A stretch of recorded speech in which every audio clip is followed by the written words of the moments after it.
Hey guys, this is Jam of JamOnline.ph and nandito tayo ngayon sa Jakarta, Indonesia to check this one out. So this is the Samsung Galaxy A51, the latest smartphone from Samsung. It hasn't arrived here sa Pilipinas pero meron na tayo ngayon dito hands-on sa Jakarta, Indonesia. So as you can see here, the smartphone does have a really nice design.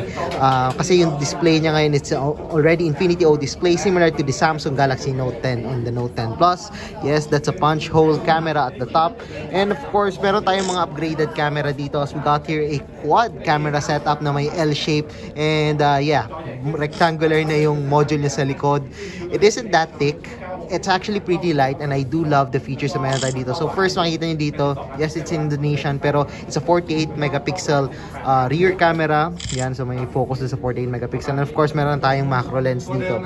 So pag-usapan muna natin yung camera. So the smartphone packs a 48 megapixel main camera. Meron din tayong 5 megapixel depth, 5 megapixel macro. So yes, we could finally do some macro shots on the smartphone.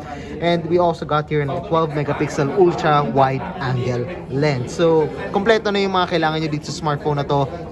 Depth, macro, ultra wide, and the main camera.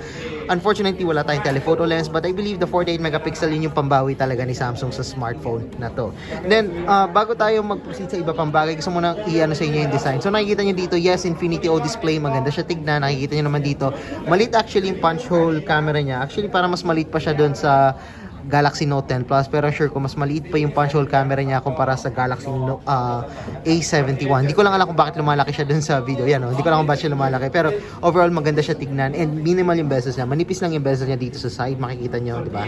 So yung bezel niya is very minimal lang dito sa side. Hindi siya ganun kakapal and ang sarap niya gamitin, ang sarap niya tignan na super AMOLED yung display mo, colorful yung display mo. Actually sobrang liwanag and ang ganda ng kulay ng mga nakukuha ko dito sa Samsung Galaxy A51. Surprisingly, hindi ko in-expect na ganito yung quality na makuha ko sa A51. Malaki siyang improvement over the previous generation, the Galaxy A50 and the A50s. So sa ilalim meron pa rin tayong chin dito. Very small naman na chin, so hindi naman siya ganun kalaki. So okay pa rin ako.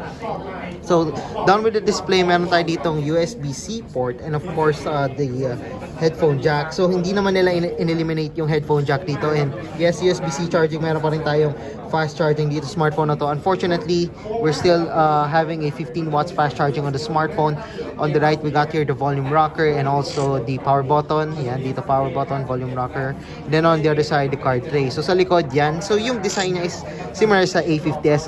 May diagonal na mga lines dito. So yan. So pero dito, yes, smooth pa rin naman siya. Para siyang glass. I'm not sure if this is glass pero it's very solid and the smartphone is very, very light. Surprise ako na ganito, kagaan ng ganito yung design niya. And magandang curves niya sa likod. Nakakatulong yung curves dito sa side na mahawakan yung A51 ng mas maayos. Hindi ko na-expect na ganito yung makukuha ko dito sa A51. So, ang ano dito is yung kanyang camera. Despite na malaki yung camera module niya sa likod, mapapansin naman, di ba? Parang malaki yung sakop niya. Actually, yung camera module niya is manipis lang. Hindi naman ganun ka-distracting. Unlike the Samsung Galaxy A71, at the back over here, yan, makikita nyo, medyo mas makapal yung camera module. Kasi malaki yung camera niya. It's a 64 megapixel dito. This one is only 48 megapixel. Now, onto the disappointing part. We're still running on Exynos 9611 on the smartphone. The same processor na ginamit natin sa Samsung Galaxy A50s.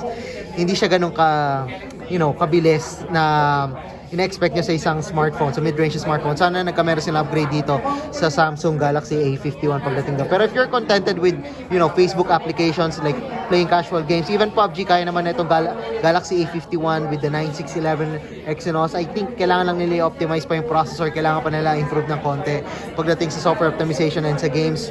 Then after that, I think okay na naman yung si Exynos 9611. We're not sure yet kung ano yung darating sa Pilipinas, but this one will probably run on 6 gigs or 8 gigs of RAM, pero sa Pilipinas hopefully 8 gigs yung gamitin nila dito sa Samsung Galaxy A51.